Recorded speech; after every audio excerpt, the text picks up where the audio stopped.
often is the case when I go into organizations and they start thinking about partnership cultures, they often get concerned that it sounds like this sort of loose management, that no one's in charge and we're all partners, and it can't be farther from the truth. Partnership cultures are in fact some of the more difficult environments to manage. It takes true leadership and clear management policies and practices that are in line with the vision and the values that those leaders hold to make it work.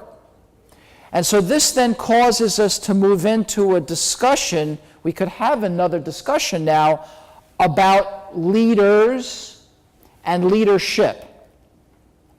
And in the book, we talk about it at a fair deal.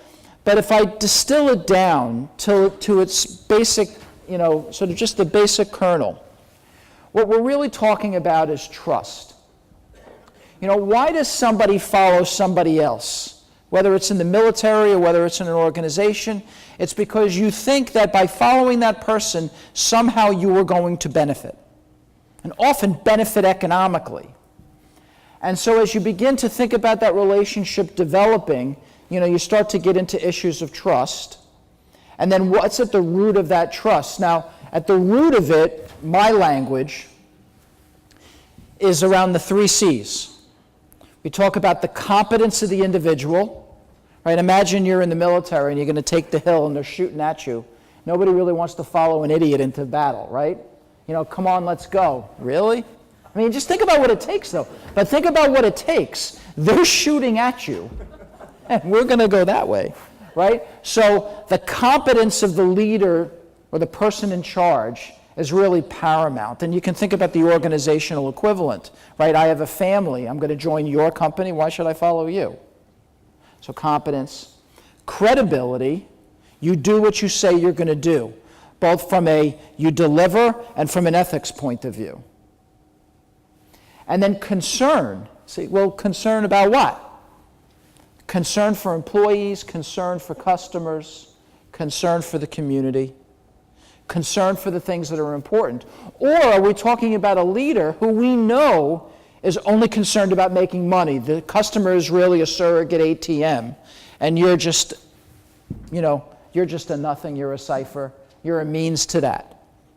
And when those things come together, competence, credibility, employees' belief in the concern, you get that trust. When you get that trust, you get that relationship, you get a lot of things that are willing to happen. And Henry does an excellent job, as we all know, of really getting underneath the whole construct here of leadership. And Henry and I have been talking for years about leaders and leadership, and share many of the same belief systems about And that. so how do you put partnership into practice is then the next question that you should be thinking about, because wait a second, we just established that high morale companies create differentiated outcomes. We've just established that if I meet the particular goals of workers, that I can get to that high morale. We've already established that there's a particular kind of culture that creates that partnership environment, certain kind of leadership that creates that partnership culture. So how do I engage in culture change? And so, there's a number of principles, and there's just too much to go through. We actually talk about this during the leadership forum that Smith Buckland puts on. And one of the segments that I have been invited to do is often talk about culture change. And the principles around culture change are really overcoming 2 of the major protests, right? Oftentimes you say we need to change the culture, and somebody says now isn't the right time. They're not willing to change.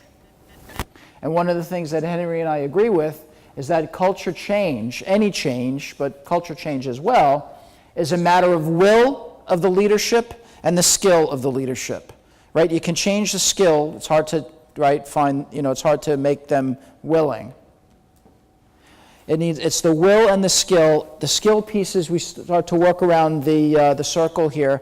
But one of the elements around culture change is mitigation, identifying the unintended consequences of change on people and dealing with them. right? So I remember I was doing work with a pharmaceutical company, and they had to close a few plants. They had to close a few plants.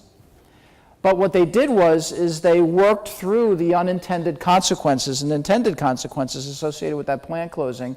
And then they said to me, Doug, we want you to go in, we want you to survey the plants that we're closing.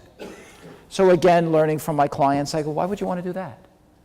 And they said, no, we want to see how we're doing there. They had the highest satisfaction scores. By the way, about half of them were losing their jobs. But the reason they felt it, because they were managing the change process properly. How many people have worked out a tremendous strategic plan only to see it not execute well? Come on, be honest. Right, everybody's raising their hands. Right? It's not because the plan was flawed. You know, I would rather have a strong culture and a mediocre plan than a great plan and a weak culture. And then on top of that, if there's change management involved, you got to do it the right way. And so we talk about it a little bit from a culture change perspective about how to handle change management. So as I begin to finish up here, I have one statement. We may do an exercise. I may open it up for some Q&A. And then Carolyn has a couple of words she wants to say, and then we'll actually feed you. So what's the basic point that we've been talking about here today? And one is that it's really a simple concept that's very difficult to execute. And I take great issue with all of those management theorists out there that talk about all these fancy and complicated psychological principles at work. I mean, I'm sure that at some level it's true, right? First it was tolerance for ambiguity, and then it was managing. I mean, it was just all of this stuff. And it's all right, except you're not solving the root issue. What you need to focus on is, do I have a work environment that delivers to employees what they want? Or have I created policies and practices that depress the natural enthusiasm that exists in the workforce? And so I guess the last thing I would leave you with before I just open it up for a couple of questions, if there are any, is if you would dare disagree with anything that was said, is managers walk around with mythologies about work and workers. And what you need to listen for is the operationalization of those misperceptions, mythologies, and unhelpful beliefs in your teams and on your teams. You know, are some people's opinions more important than others? Or, I mean, all of that crazy stuff. Well, we would never ask them what to do. They're hourly work for, right? Just all that ridiculous kind of stuff that goes on in companies, to just call it for what it is. You know, stereotypes and unhelpful beliefs. And in fact, you know, employees don't have unreasonable expectations. They do want to connect with the company. All you have to do is ask them what they want, and they will tell you. They will not, you know, like management. What would happen if you didn't show up for work? I mean, do you think that the place would fall apart? Or do you think it would be the most productive day they ever had? Right? And so what are the basics? What are the basic belief systems of the leadership team about people? And it's really your job as leaders is to really take, you know, sort of, you know, uncover them and go after those sacred cows and make sure that you're trying to create an environment that people want to work in because it meets their basic goals as people. So, thank you. Questions?